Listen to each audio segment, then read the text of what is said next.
Everybody, my name is Paradox and welcome back to my channel. So before we get into today's video, I would like to give a special shout out and special thanks to my music writer Sam. He's been working very hard and he actually wrote the script and the music for this video. This video would not be possible without him, so once you're done watching, be sure to give him special thanks in the comment section. And with that being said, I will see you guys at the end of the video. Zavala, this is my serious face. Can't you tell? Hunters. They are the epitome of confidence, and equal to both the Titan and Warlock. Hunters are a distinct class. They are charismatic and cocky, shifty and glory-hungry, precise warriors of unequivocal elegance. Hunters have all these attributes, but above all the traits they all share boundless tenacity, mastery of the way of the gun, and have a collection of the most unforgettable warriors of both the light and the darkness. To get a better understanding of Hunters, I think we should delve into the story of the Hunter who has been given some credit to creating, or at least pioneering, the golden gun, Shin Malphur.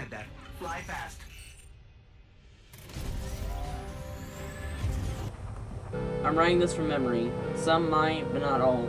The facts won't sync with the reality, but they'll be close. There's no one to say otherwise, so for all intents and purposes, this will be the history that we called Palamon, and the horrors that followed, in all too brief peace. I remember home, and stories of a paradise we'd all get to see someday, of a city, shining ever in the night. Palamon doesn't shine, but it was sanctuary, of a sort. We'd settled in the heart of a range that stretched to the horizon, wood and mountains that shot with purpose towards the sky.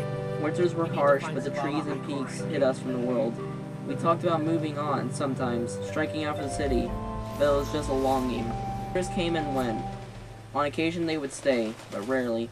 We had no real government, but there was rule of law. Basic tenets agreed upon by all and eventually seen and run by Magistrate Loken. There you have it. No government until there was. I was young, so I barely understood. I remember Loken as a hard-working man who just became... Mostly, I think he was sad. Sad and frightened. As his fingers tightened on Palamon, people left.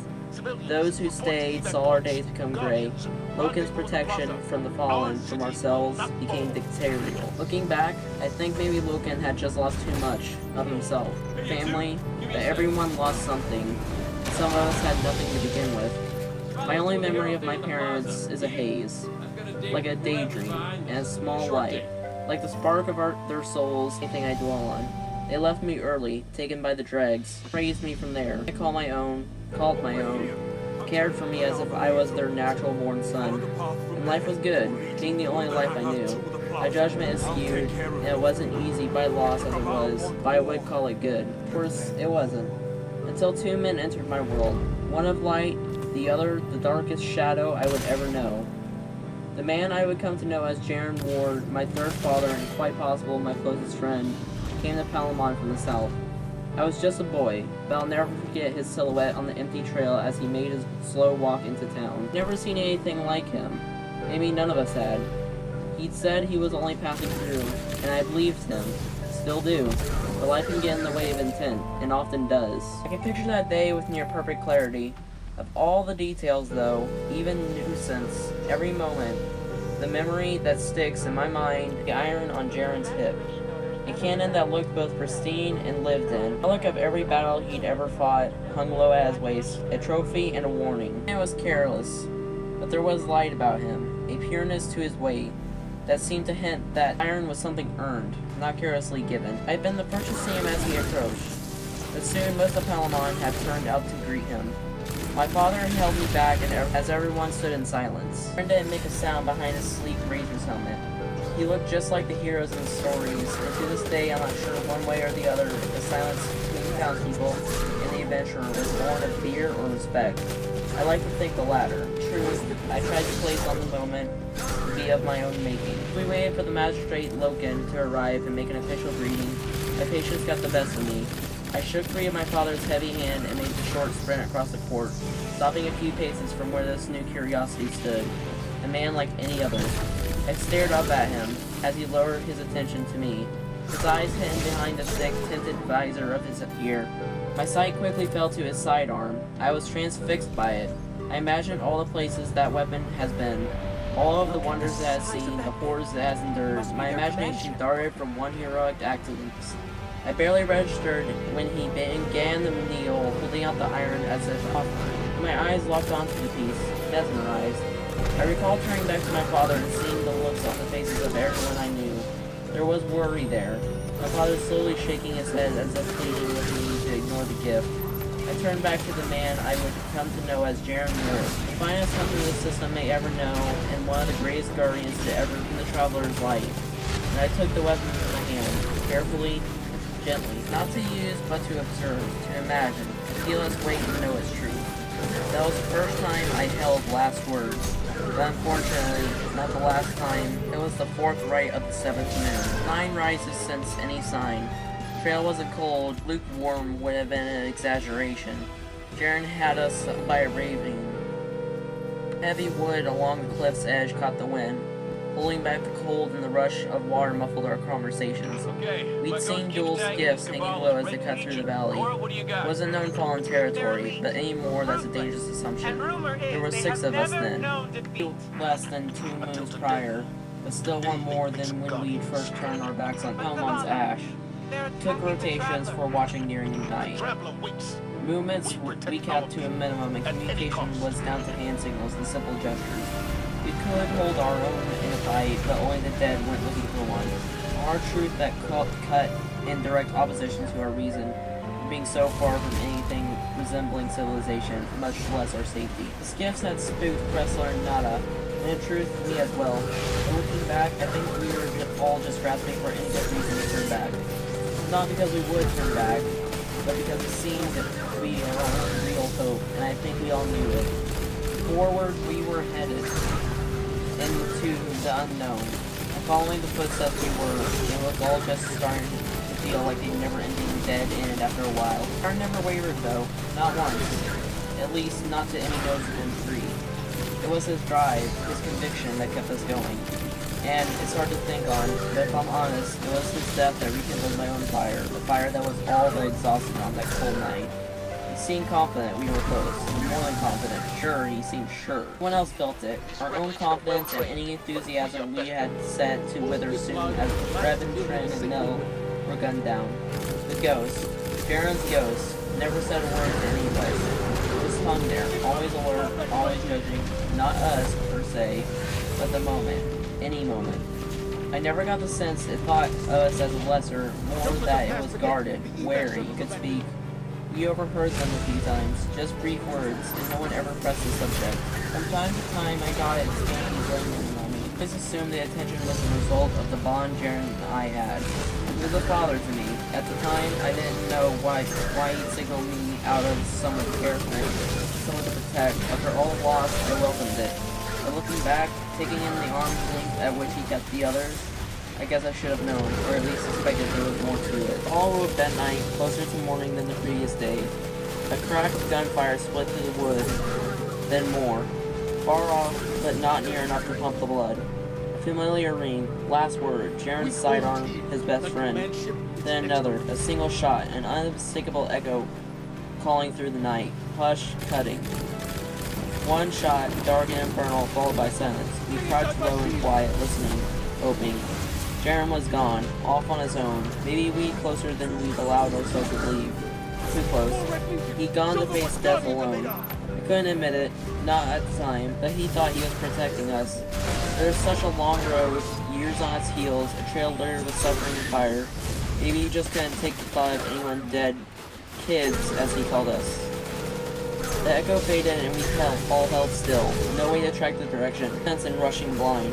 What was done was done. The cadence of the shots fired told us a story none of us cared to hear.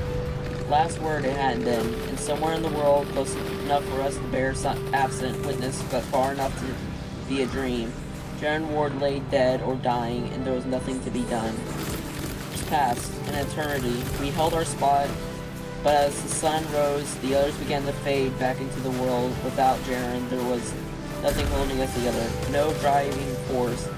Vengeance had grown stale as a motivator. Fear and a longing to see more suns rise drove a wedge between duty and desire. By midday, I was alone. I couldn't leave, wouldn't.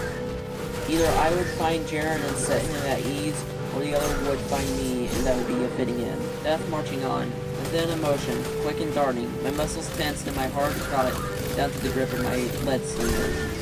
Then a confirmation of the horrible truth that I had already accepted as Jaren's ghost came to a halt a few paces in front of me. I exhaled and slumped forward, still standing but broken. A teeny light looked me over with a curious tilt to its axis, and then shot a beam of light over my body, scanning me as it had done the very first time we met. I looked up, staring into its singular glowing eye, and then it spoke. Then, Paulman was ash. I was only a boy, my face caked in snot and sorrow. I assumed Jaren, my friend, our guardian, the safer of Palamon, would always protect us, would always save us, but I wasn't a fool. Jaren and the others, only a handful, but still our best hunters, our hardest hearts. The left 3 sons prior, tracking fallen after the bandits had caused a stir. The stranger, the other, arrived the following day. Took a room, took our hospitality. I was intrigued by him, as I was Jaren when he first arrived. But the stranger was cold, distant, damaged, I thought. I wasn't afraid, not yet. Only a child, I knew monsters of our world to walk like men, but they were not. They were something alien, forearmed and savage. He was polite but sullen. I took him for a sad, broken man as he was, though at the time I didn't understand how that could make one dangerous. As with Jaren, Father made an effort to keep me away from the stranger.